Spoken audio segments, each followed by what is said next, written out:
Hello વિદ્યાર્થી મિત્રો, welcome back. આજે આપણે વાત કરીશું ધાતુઓનું નિષ્કર્ષણ। તો સૌપ્રથમ આ શબ્દનો અર્થ આપણે સમજી લઈએ કે ધાતુઓનું નિષ્કર્ષણ એટલે શું। તો આપણને જે પૃથ્વીના ભૂપૃષ્ઠમાંથી જે અયસ્ક મળે છે, શું અયસ્ક, અયસ્ક એટલે કે કાચી ધાતુ, જે તે ધાતુની કાચી ધાતુ, બરાબર। જેમ કે લોખંડ હોય તો લોખંડની કાચી ધાતુ હોય તો એને શું કહીશું આપણે, લોખંડની અયસ્ક અથવા તો લોખંડની કાચી ધાતુ। તો એમાંથી જે શુદ્ધ ધાતુ મેળવવામાં આવે છે એ પ્રક્રિયાને શું કહેવામાં આવે છે, ધાતુઓનું નિષ્કર્ષણ, બરાબર। તો હવે આ જે ધાતુઓનું નિષ્કર્ષણ છે એના વિશે આપણે અગાઉના વિડીયોમાં 3 તબક્કામાં વાત કરી ચૂક્યા છીએ। કોના આધારે, તો એમની સક્રિયતાના આધારે, એટલે કે એના માટે આપણે સક્રિયતા શ્રેણી પણ ભણી ચૂક્યા હતા, બરાબર। તો હવે એમાં 3 એના ભાગ પડતા હતા, કયા કયા, તો એક હતું ઊંચી સક્રિયતા ધરાવતી ધાતુ, બીજી હતી મધ્યમ સક્રિયતા ધરાવતું ધાતુઓ, અને ત્રીજો ભાગ હતો એનો નીચી સક્રિયતા ધરાવતી ધાતુઓ।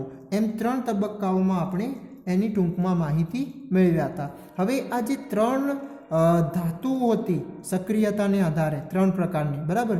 તો એમાંથી એમની અયસ્કમાંથી શુદ્ધ ધાતુ કઈ રીતના મેળવવામાં આવે છે, એના માટે કઈ કઈ રાસાયણિક પ્રક્રિયાઓમાંથી એને પસાર કરવામાં આવે છે, એના વિશે હવે આપણે વાત કરીશું, ઠીક છે। તો સૌપ્રથમ આપણે પૃથ્વીના ખોદકામ એટલે કે પૃથ્વીના ભૂપૃષ્ઠમાં ખોદકામ કરીને શું કરવામાં આવશે, જે તે ધાતુની અયસ્ક લેવામાં આવશે, એટલે કે કાચી ધાતુ લેવામાં આવશે, બરાબર। હવે આ કાચી ધાતુમાં શું રહેલું હશે, ગેંગ રહેલી હશે। ગેંગ એટલે કે એના અંદર કેટલાય પ્રકારની અશુદ્ધિઓ રહેલી હોય છે, અને એ અશુદ્ધિઓને આપણે શું કહીએ છીએ, ગેંગ તરીકે ઓળખીએ છીએ। તો હવે એ જે ગેંગને દૂર કરવા માટેની જે પ્રક્રિયા હોય છે એને કહેવામાં આવે અયસ્કનું સંકેન્દ્રીકરણ। શું કહેવામાં આવશે, અયસ્કનું સંકેન્દ્રીકરણ। એટલે કે જે પેલી આ અયસ્કના ઉપર અથવા તો અયસ્કમાં જે અશુદ્ધિઓ જોડાયેલી છે એને દૂર કરવાની પદ્ધતિ એટલે કે અયસ્કનું સંકેન્દ્રીકરણ।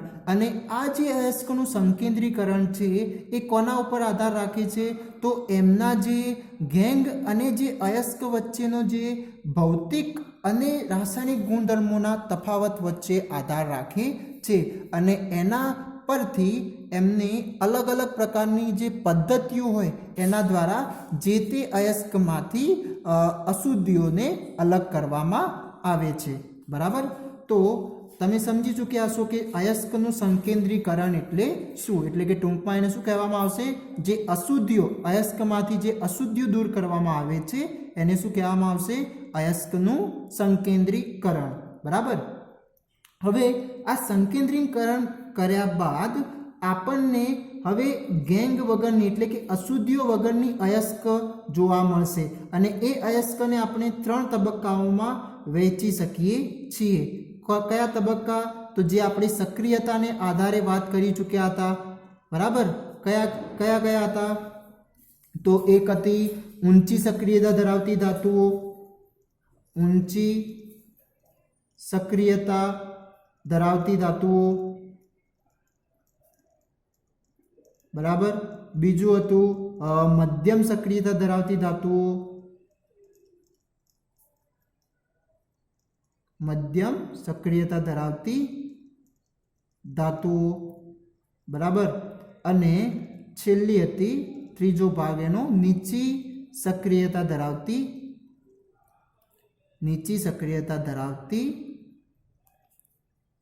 ધાતુઓ, બરાબર। તો હવે જે આપણને આ જે પૃથ્વીના ભૂપૃષ્ઠમાંથી જે અયસ્ક મળે છે એનું સંકેન્દ્રીકરણ કર્યા બાદ આપણને જે તે 3 તબક્કામાં આપણને ધાતુઓ મળશે, એટલે કે જો ઊંચી સક્રિયતા ધરાવતી ધાતુની અયસ્ક હશે તો એનું સંકેન્દ્રીકરણ કરવાથી આપણને શું મળશે, ઊંચી સક્રિયતા ધરાવતી અયસ્ક આપણને મળશે, જે એટલે કે તે ગેંગ વગરની હશે, એટલે કે અશુદ્ધિઓ વગરની હશે। એમ મધ્યમ સક્રિયતા ધરાવતી ધાતુઓ અને નીચી સક્રિયતા ધરાવતી धातुओं। बराबर, तो सौप्रथम આપણે વાત કરીએ કે જે તે નીચી સક્રિયતા ધરાવતી ધાતુઓના અયસ્કમાંથી શુદ્ધ ધાતુ આપણે કઈ રીતના મેળવી શકીએ, એના માટે કઈ રાસાયણિક પ્રક્રિયાઓ પરથી એને પસાર કરવામાં આવે છે, તો હવે એ ચર્ચા કરીએ। તો સૌપ્રથમ આપણે નીચી સક્રિયતા ધરાવતી ધાતુઓ એ આપણે જાણીએ છીએ કે એ સક્રિયતા શ્રેણીમાં તળિયે રહેલી હોય છે। ઓકે, અને એ કેવી હોય છે, ખૂબ જ નિષ્ક્રિય હોય છે। બરાબર, પરંતુ ક્યારેક ક્યારેક જે એમના ધાતુઓના જે ઓક્સાઇડ હોય છે, એટલે કે એને શું કહેવામાં આવશે, ધાતુ ઓક્સાઇડ। શું કહેવામાં આવશે, ધાતુ ઓક્સાઇડ। બરાબર, જેમ કે Hg એટલે કે જે મર્ક્યુરી હોય, તો જે મર્ક્યુરી એ ઓક્સિજન સાથે જોડાશે તો શું બનાવી દેશે, મર્ક્યુરી ઓક્સાઇડ બનાવી દેશે। બરાબર, તો આ રીતના જે એમના ધાતુઓના જે ઓક્સાઇડ હોય છે એમને માત્ર ગરમ કરીને જ એમાંથી ઓક્સિજનને દૂર કરી શકાય છે। શું કરી શકાય છે, એમને ફક્ત ગરમ કરવાથી જ ઓક્સિજન શું થઈ જશે, ત્યાંથી દૂર થઈ જશે। એટલે કે ગરમ કરતાં જ ઓક્સિજનનું શું થઈ જાય છે, રિડક્શન થઈ જાય છે। તમે પ્રકરણ 1માં રિડક્શન અને ઓક્સિડેશન ભણીને આવ્યા છો। બરાબર, એટલે કે રિડક્શનમાં શું થશે, ઓક્સિજન દૂર થાય છે। બરાબર, અને ત્યારબાદ જે આપણને ધાતુ મળશે અથવા તો જે પદાર્થ મળશે એ શું મળશે, એક શુદ્ધ પ્રકારની ધાતુ આપણને મળશે। બરાબર, તો હવે એના વિશે જોઈએ કે એના માટે એક ઉદાહરણ લઈએ। જેમ કે મેં તમને પહેલાં પણ વાત કરી હતી, એના માટે એક ઉદાહરણ આપણે સિન્નાબાર કરીને જે મર્ક્યુરી સલ્ફાઇડની જે ધાતુ છે એટલે કે HgS, જેને સામાન્ય નામ તરીકે શું બોલાય છે, સિન્નાબાર। બરાબર, તો હવે આ જે સિન્નાબાર જે મર્ક્યુરીની શું છે, કાચી ધાતુ છે। શું છે એ, મર્ક્યુરીની કાચી ધાતુ। બરાબર, તો હવે આ મર્ક્યુરી સલ્ફાઇડમાંથી હવે આપણે શુદ્ધ મર્ક્યુરી મેળવવો છે, તો એના માટે કઈ કઈ પ્રક્રિયાઓ કરવામાં આવે છે એના વિશે વાત કરીએ। તો સૌપ્રથમ આ જે મર્ક્યુરીની જે કાચી ધાતુ છે એને ગરમ કરીને તેનું રિડક્શન કરવામાં આવે છે। એટલે કે શું થશે, આને હવાની હાજરીમાં શું કરવામાં આવે છે, અને ગરમ કરવામાં આવે છે। એટલે કે એની રાસાયણિક પ્રક્રિયા જોઈએ તો કંઈક આ પ્રકારે આપણને જોવા મળશે। તો જે મર્ક્યુરી સલ્ફાઇડ એટલે કે સિન્નાબારને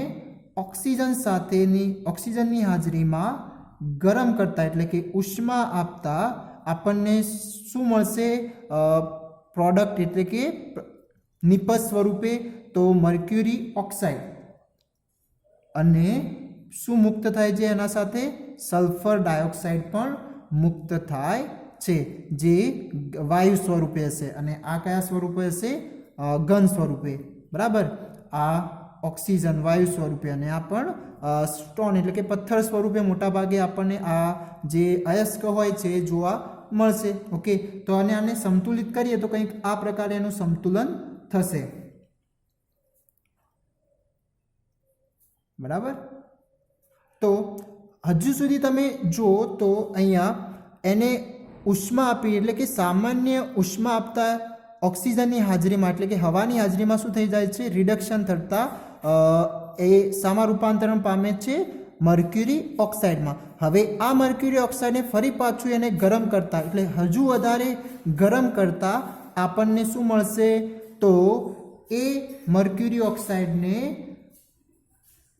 હજી પણ ગરમી આપતા એટલે કે ગરમ કરતા આપણને Hg એટલે કે એ કયા સ્વરૂપમાં, મર્ક્યુરી લિક્વિડ સ્વરૂપમાં એટલે કે પ્રવાહી સ્વરૂપમાં મળશે। અને ઓક્સિજન આના જોડે જે ઓક્સિજન રહેલો છે એ શું થઈ જાય છે, રિડક્શન થઈ જાય છે એટલે કે દૂર થઈ જાય છે। બરાબર, અને એ રીતના આપણને અહીંયા મર્ક્યુરી જે છે એ શુદ્ધ ધાતુ સ્વરૂપે મળે છે। બરાબર, તો અહીંયા તમે જોઈ શકો છો કે મર્ક્યુરી સલ્ફાઇડ એટલે કે સિન્નાબાર ઉપર બે પ્રકારે પ્રક્રિયા કરવામાં આવી। એટલે કે પ્રક્રિયા તો એક જ હતી, કઈ તો ઉષ્મા આપવાનું એટલે કે ગરમ કરતા એનું રિડક્શન થાય છે। તો જે મર્ક્યુરી સલ્ફાઇડને ગરમ કરતા એ મર્ક્યુરી ઓક્સાઇડ બની જાય છે, ઓક્સિજન સાથે સંયોજન। બરાબર, અને એ પાછું મર્ક્યુરી ઓક્સાઇડને ફરી પાછું ગરમ કરતા ઉષ્મા આપતા એના અંદર રહેલો જે ઓક્સિજન છે એ દૂર થઈ જાય છે, બરાબર. અને જેનાથી શું આપણને મળશે તો મર્ક્યુરી જે એની અવસ્થા કઈ છે, સામાન્ય તાપમાને ઓરડાના તાપમાને એની અવસ્થા લિક્વિડ સ્વરૂપે છે, તો એ આપણને પ્રવાહી સ્વરૂપે જોવા મળશે, બરાબર. તો આ રીતના જે નીચી સક્રિયતા ધરાવતી ધાતુઓ હશે એનું સામાન્ય ખાલી ગરમ કરતાં જ જે તે ઓક્સાઇડનું શું થઈ જાય છે, રિડક્શન થઈ જાય છે, એટલે કે ઓક્સિજન ત્યાંથી દૂર થઈ જાય છે, બરાબર. તો એક હજી પણ એનું વધારે ઉદાહરણ લઈએ તો કયું એક કોપરનું લઈ લઈએ. ચલો, તો કોપર સલ્ફાઇડ, બરાબર. તો કોપર સલ્ફાઇડને એની ઓક્સિજનની હાજરીમાં ગરમ કરતા, એટલે કે હવાની હાજરીમાં ગરમ કરતા એ શું થશે તો એ બનાવી દેશે ઓક્સાઇડ, કોપર ઓક્સાઇડ, બરાબર. અને એની સાથે સાથે બીજું શું મુક્ત કરે છે, સલ્ફર ડાયોક્સાઇડ વાયુ સ્વરૂપે મુક્ત થાય છે. ઓકે, આને સંતુલિત પણ કરી લઈએ. તો કોપર સલ્ફાઇડને ગરમ કરતા શું થાય છે, એનું રિડક્શન થઈને કોપર ઓક્સાઇડમાં રૂપાંતરણ થાય છે સલ્ફાઇડનું, બરાબર. હવે હજુ સુધી પણ આપણને કોપર એક શુદ્ધ સ્વરૂપે મળ્યું નથી, એ હજી કાંઈ સંયોજન સ્વરૂપે છે. તો ફરી પાછું એને ગરમ કરવામાં આવે છે કોપર ઓક્સાઇડને, બરાબર. તો એને ગરમ કરતા શું થશે, કોપર ઓક્સાઇડને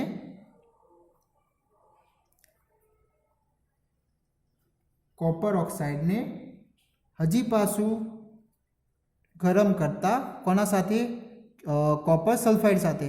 તો ગરમ કરતા આપણને શું મળશે, કોપર મુક્ત થાય છે અને સલ્ફર ડાયોક્સાઇડ ગેસ સ્વરૂપે આપણને મળશે. તો અહીંયા આપણને શું જોવા મળે છે કે આ જે કોપર હતું એ હવે શુદ્ધ સ્વરૂપે આપણને શુદ્ધ ધાતુ સ્વરૂપે જોવા મળે છે, બરાબર.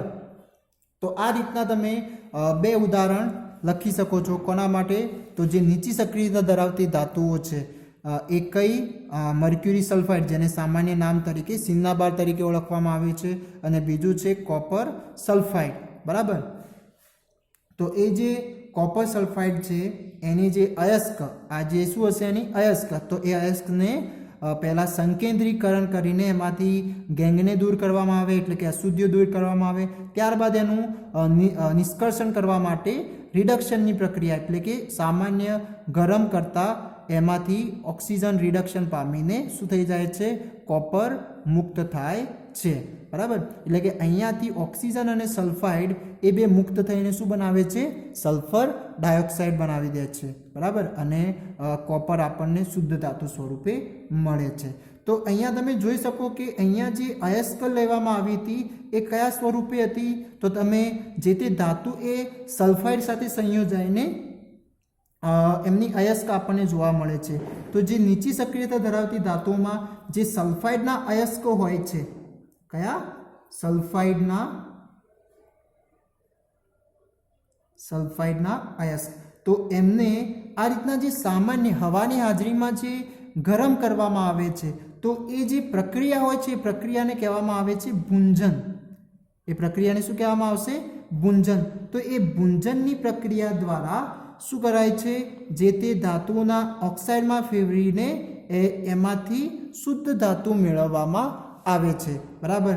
અને એના બાદ પણ ફરીથી જો કંઈ અશુદ્ધિઓ રહેલી હોય તો ફરીથી એનું વિદ્યુત વિભાજનીય પ્રક્રિયા દ્વારા શું કરી શકાય છે, શુદ્ધિકરણ કરીને એકદમ પ્યોર, એટલે કે એકદમ શુદ્ધ જે તે ધાતુ, જે તે નીચી સક્રિયતા ધરાવતી ધાતુ આપણે મેળવી શકીએ છીએ, બરાબર. હવે આ ભૂંજનની તમારે વ્યાખ્યા કરવી હોય તો કંઈક આ પ્રકારે થશે કે ભાઈ ભૂંજન કોને કહેવામાં આવે, તો ભૂંજન એટલે કે એક કોના માટે પ્રક્રિયા કરવામાં આવે છે, તો જે સલ્ફાઇડના અયસ્ક હોય એના માટે પ્રક્રિયા કરીને એને શામાં ફેરવવામાં આવે છે, એમના ઓક્સાઇડમાં ફેરવવામાં આવે છે. તો એના પરથી જ એની વ્યાખ્યા બની જશે કે જે સલ્ફાઇડની કાચી ધાતુ, શું, સલ્ફાઇડની જે કાચી ધાતુને વધુ પ્રમાણમાં હવાની હાજરીમાં સખત ગરમ કરતા ઓક્સાઇડમાં ફેરવાય તેને અથવા તો તે પદ્ધતિને શું કહેવામાં આવે છે? ભૂંજન કહે છે.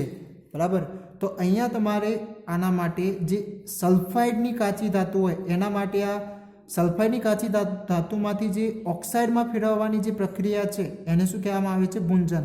પરંતુ એની સાથે સાથે બીજું કે એના માટે વધુ પ્રમાણમાં હવાની હાજરી પણ જરૂરી છે. શું? વધુ પ્રમાણમાં હવાની હાજરી પણ જરૂરી છે. બરાબર. કેમ? કારણ કે આપણે જે કેલ્સિનેશનમાં ભણશું એટલે કે કેલ્સિનેશન જે પ્રક્રિયા છે એમાં આનાથી કંઈક થોડું ઉલટું છે. ઓકે, તો એ જોઈશું આપણે મધ્યમ સક્રિયતા ધરાવતી ધાતુ. તો આ વાત હતી નીચી સક્રિયતા ધરાવતી ધાતુઓ માટે કે એમના જે કુદરતમાં જે મોટાભાગે કુદરતમાં જે સલ્ફાઇડ સ્વરૂપની જે એમની અયસ્ક હશે, બરાબર, કાચી ધાતુ, અયસ્ક એટલે કાચી ધાતુ, તો એમને શુદ્ધ કરવા માટે ભૂંજનની પ્રક્રિયા કરવામાં આવે છે અને એની શુદ્ધ ધાતુ મેળવવામાં આવે છે. અને એ શુદ્ધ ધાતુમાં હજુ પણ જો કોઈ એના અંદર અશુદ્ધિઓ રહેલી હોય તો એને કયા સ્વરૂપે? તો વિદ્યુત વિભાજનીય જે શુદ્ધિકરણની જે પદ્ધતિ છે એમાંથી એને પસાર કરીને એને એકદમ શુદ્ધ બનાવવામાં આવે છે. બરાબર. તો આ વાત હતી એની નીચી સક્રિયતા ધરાવતી ધાતુઓ. અને એમાં આ સિન્નાબારવાળી જે પ્રક્રિયા છે એ તમારે યાદ રાખવી. બરાબર. અને એની સાથે સાથે જે મર્ક્યુરીની કાચી ધાતુનું સામાન્ય નામ શું છે તો તમારે પૂછાઈ શકે તો એનું નામ આવશે સિન્નાબાર. એનું રાસાયણિક સૂત્ર થશે HgS. ઓકે, હવે આપણે વાત કરીએ મધ્યમ સક્રિયતા ધરાવતી ધાતુઓ. તો મધ્યમ સક્રિયતા ધરાવતી ધાતુઓના જે અયસ્ક હશે, બરાબર, જે ખોદકામ ભૂપૃષ્ઠમાં ખોદકામ કરવાથી જે અયસ્ક મળશે એનું સૌપ્રથમ સંકેન્દ્રીકરણ કરવામાં આવશે એટલે કે અશુદ્ધિઓ દૂર કરી અને હવે જે શુદ્ધ અયસ્ક એટલે કે અશુદ્ધિઓ વગરની જે અયસ્ક હશે એમાં બે પ્રકારે હોઈ શકે કે તો કાર્બોનેટવાળી અયસ્ક અથવા તો સલ્ફાઇડવાળી અયસ્ક હોઈ શકે છે. ઓકે, એટલે કે જે સામાન્ય રીતે આ ભૂપૃષ્ઠમાંથી જે મધ્યમ સક્રિયતા ધરાવતી ધાતુઓની અયસ્ક આપણને કયા સ્વરૂપે જોવા મળે છે? 3 સ્વરૂપે જોવા મળે છે. કયા કયા? આપણે એ વાત કરી ચૂક્યા હતા કે એક તો ઓક્સાઇડ સ્વરૂપે આપણને જોવા મળશે, બરાબર, ઓક્સાઇડ સ્વરૂપે મળી શકે છે, કાર્બોનેટ સ્વરૂપે મળી શકે છે અને સલ્ફાઇડ સ્વરૂપે મળી શકે છે. બરાબર. કુદરતમાંથી એટલે કે પૃથ્વીના ભૂપૃષ્ઠમાંથી 3 સ્વરૂપે મધ્યમ સક્રિયતા ધરાવતી ધાતુઓના અયસ્ક આપણને મળી શકે છે. બરાબર. તો જે માન લો કે આ ઓક્સાઇડવાળી જે અયસ્ક હશે, બરાબર, તો એને તો સામાન્ય ગરમી આપવાથી જ એમાંથી ઓક્સિજન રિડક્શન પામીને આપણને શુદ્ધ ધાતુ મળી જશે. પરંતુ જે કાર્બોનેટ અને સલ્ફાઇડવાળી અયસ્કને કઈ રીતના એમાંથી શુદ્ધ ધાતુ મેળવવામાં આવે છે તો એના માટે આપણે સલ્ફાઇડ માટે જે નીચી સક્રિયતા ધાતુઓમાં જોયું, નીચી સક્રિયતા ધરાવતી ધાતુઓમાં જોયું ને, તો સેમ ટુ સેમ એ જ અહીંયા પ્રોસેસ કરવામાં આવે છે. એટલે કે સલ્ફાઇડવાળી જે ધાતુઓ હશે એમને કઈ પ્રક્રિયાથી? ભૂંજનની પ્રક્રિયાથી એમાં ઓક્સાઇડમાં રૂપાંતરણ કરવામાં આવે છે અને એ ઓક્સાઇડનું ફરી પાછું હવાની હાજરીમાં રિડક્શન કરીને અથવા તો કોઈ રિડક્શન કરતા તરીકે કોઈ પદાર્થ વાપરીને એનું શું કરવામાં આવે છે? એમાંથી શુદ્ધ ધાતુ મેળવવામાં આવે છે. બરાબર, જે આપણે જોવાના છીએ. ઓકે, અને એની સાથે સાથે જે કાર્બોનેટના જે અયસ્કો હોય છે એને કેલ્સિનેશનની પ્રક્રિયાથી, કઈ પ્રક્રિયાથી? કેલ્સિનેશનની પ્રક્રિયાથી એમાંથી શુદ્ધ ધાતુ મેળવવામાં આવે છે. તો જોઈએ આપણે કે એમાં જે અયસ્કો હશે કયા પ્રકારે આપણને જોવા મળશે? તો 2 પ્રકારે જોવા મળશે. કઈ કઈ? તો એક હશે કાર્બોનેટના અયસ્ક, કાર્બોનેટના અયસ્ક, બરાબર, અને બીજું હશે સલ્ફાઇડના અયસ્ક. બરાબર. તો હવે આમની જે પ્રક્રિયાઓ છે, જો કાર્બોનેટના અયસ્ક હશે તો એને કઈ પ્રક્રિયાથી પસાર કરવામાં આવે છે? કેલ્સિનેશનની પ્રક્રિયા. હવે આ કેલ્સિનેશન શું છે આપણે સમજીએ.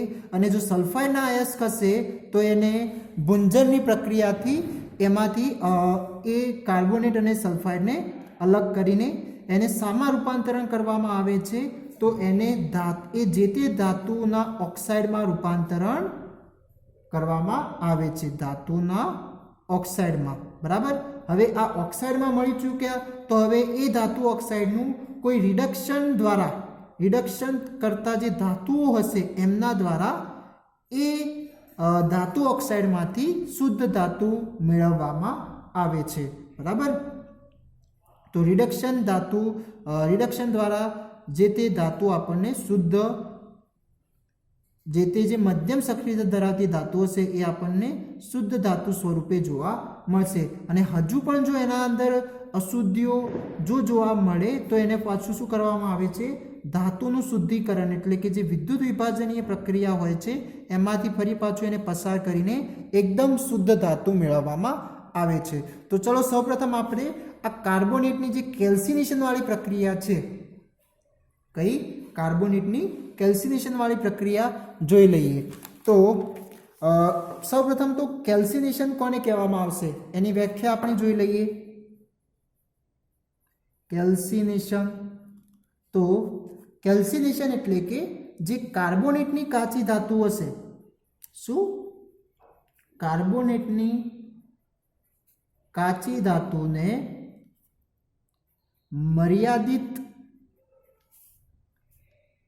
મર્યાદિત પ્રમાણમાં હવાની હાજરીમાં સખત ગરમ કરતા ઓક્સાઇડમાં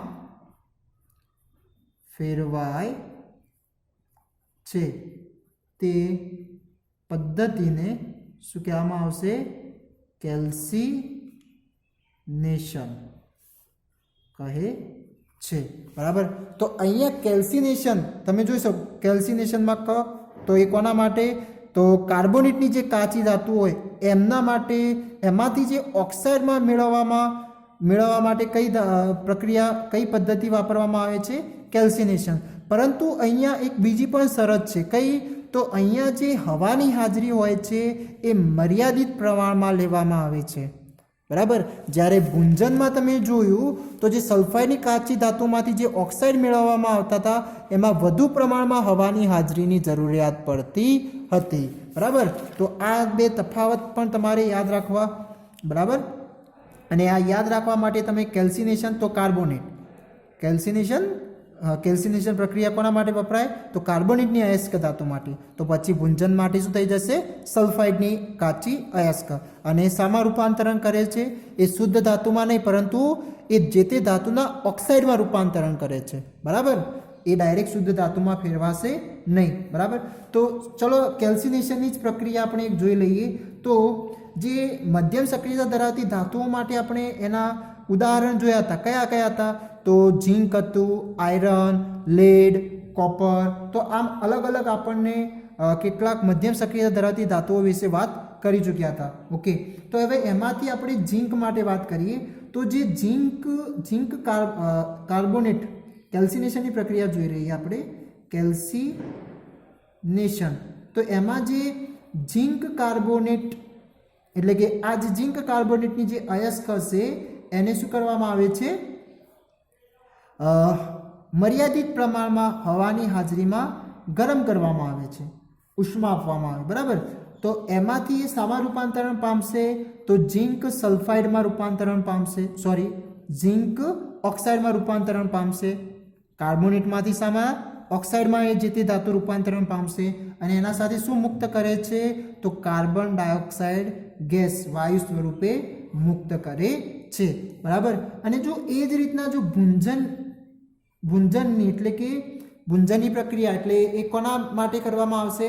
કે મધ્યમ સક્રિયતા ધરાવતી ધાતુઓમાં જો સલ્ફાઇડની અયસ્ક હોય, કઈ? સલ્ફાઇડની અયસ્ક, તો એને ક્યાંથી, શામાંથી પસાર થવું પડશે? ભુંજનની પ્રક્રિયાથી. એટલે ભુંજનમાં વધુ હવાની હાજરી જરૂર પડે છે. બરાબર. તો જે તે ધાતુના જે સલ્ફાઇડ હશે એને પૂરતા પ્રમાણે એટલે કે ખૂબ વધુ પ્રમાણમાં હવાની હાજરીમાં ગરમ કરવામાં આવે છે, બરાબર. તો એના માટે અહીંયા તમે ઓક્સિજન જોઈ શકો છો.